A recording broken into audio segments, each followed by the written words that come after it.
Hello दोस्तों, आज हम नए टॉपिक को स्टार्ट कर रहे हैं। टॉपिक का नाम है admission of a new partner. क्या होता है इसका मतलब समझते हैं कि जब दो व्यक्ति मिलकर किसी बिजनेस को चला रहे हैं या दो से ज़्यादा, तो जब उन्हें लगता है कि किसी और व्यक्ति को हमारे साथ पार्टनर बना लेना चाहिए तो किसी अदर पर्सन को अपने साथ इंक्लूड करते हैं। इसे कहा जाता है एडमिशन देना, मतलब कि नए पार्टनर का बिजनेस में आना एडमिशन होता है। तो अगर हम admission of a new partner की बात करें तो इसमें सेक्शन 31 सबसेक्शन 1 क्या बोलता है, तो हम लोग डिस्कस करते हैं सेक्शन 31 सबसेक्शन 1 के बारे में।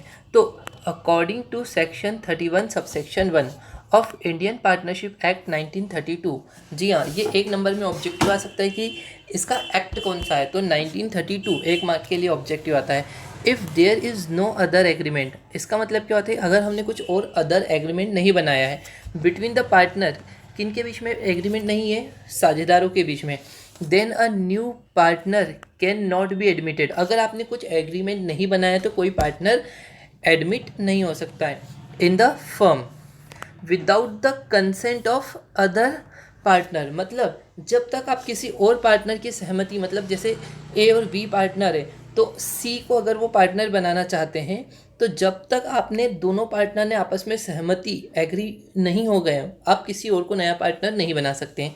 It means that a new partner can be made a partner in the firm only with the consent of other partner. इसका मतलब हुआ कि एक बिजनेस में कोई एक बंदा पार्टनर बनेगा कंसेंट ऑफ अदर पार्टनर। ठीक है, जी हाँ दोस्तों, इसके लिए एक छोटा से चार्ट को हम लोग ये चित्र को समझते हैं कि यहाँ पर क्या बोला गया है। इस चित्र में समझते हैं कि जैसे हम लोग यहाँ पे बात करते हैं तो मिस्टर ए और मिस्टर बी दोनों पार्टनर है। अब ये किसे पार्टनर बनाना चाहते हैं, श्रीमान सी को, मिस्टर सी को, और ये जो सी है ये ए का फ्रेंड है।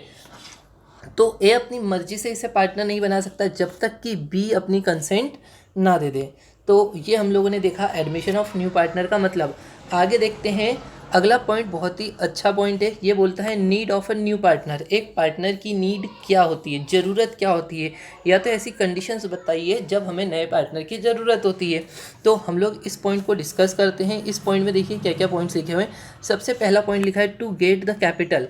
जब हमें कैपिटल की ज़रूरत होती है तब हम किसी बंदे को हमारे साथ पार्टनर बना लेते हैं। टू इंक्रीज मैनेजरियल एबिलिटी, मतलब जैसे ए बी पार्टनर है बट ए में इतनी कैपेबिलिटी नहीं है, बी में इतनी कैपेबिलिटी नहीं है कि वो बिजनेस को चला पाए, बट उनके पास पैसा है तो वो सी को पार्टनर बना सकते हैं। तो मैनेजरियल कैपेसिटी बढ़ाने के लिए अगला पॉइंट है ऑन रिटायरमेंट और डेथ ऑफ पार्टनर। अगर किसी पार्टनर का रिटायरमेंट हो गया या डेथ हो गई है तो टू मोटिवेट एम्प्लॉय, हमने अपने एम्प्लॉय में से ही किसी को अपना पार्टनर बना लिया ताकि वो एम्प्लॉय भी क्या हो, अदर एम्प्लॉय मोटिवेट हो सके। फॉर ग्रोथ ऑफ बिजनेस, हमें अपने बिजनेस की ग्रोथ करना है तो हम किसी बंदे को पार्टनर बना लेंगे।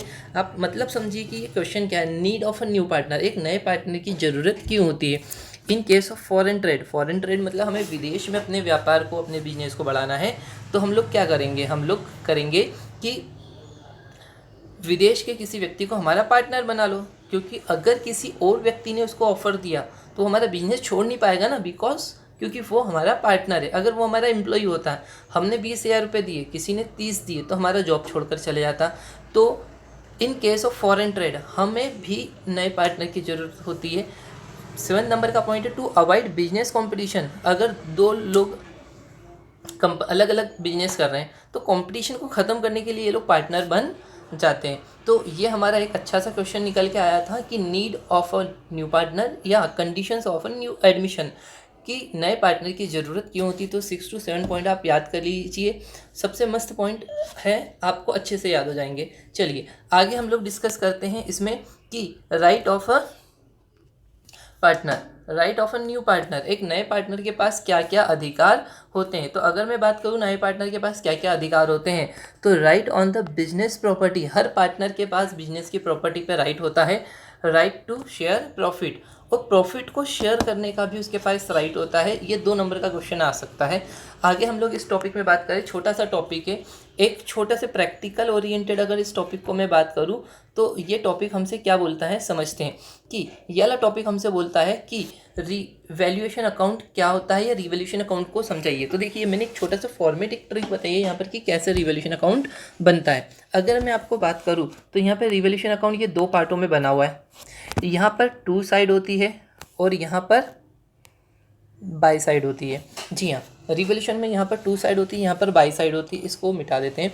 अब रिवैल्यूएशन अकाउंट में अगर मुझे बनाना है तो सबसे पहले मुझे देखना पड़ेगा कि अगर मेरी असेट्स की वैल्यू कम होती है तो मुझे 2 साइड में लिखना पड़ेगा, अगर मेरी असेट्स की वैल्यू बढ़ती है तो मुझे बाई साइड में लिखना पड़ेगा।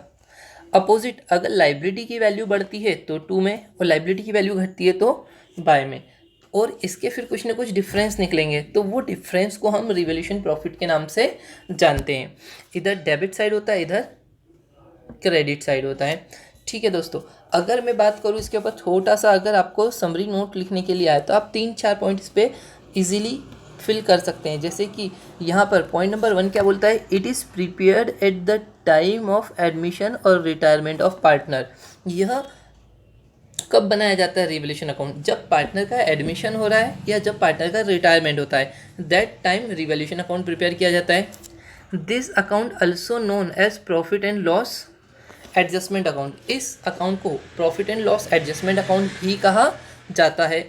और लास्ट पॉइंट है, nature of revaluation account is nominal account. यह प्रॉफिट या लॉस को बताता है, देयरफॉर इसका नेचर क्या होता है, यह नॉमिनल नेचर का अकाउंट होता है। जी हाँ दोस्तों, एडमिशन ऑफ न्यू पार्टनर में बस ये इतना ही था, छोटा सा टॉपिक है और बिल्कुल 100% यहाँ से क्वेश्चन आएगा। और क्वेश्चन भी यही वाला आएगा कि एडमिशन ऑफ न्यू पार्टनर क्या होता है, या राइट बता दो, या explain the revaluation account, sorry. तो अभी हम इस क्लास को इतना ही रखते हैं, मिलते हैं नए लेक्चर में। Thank you so much.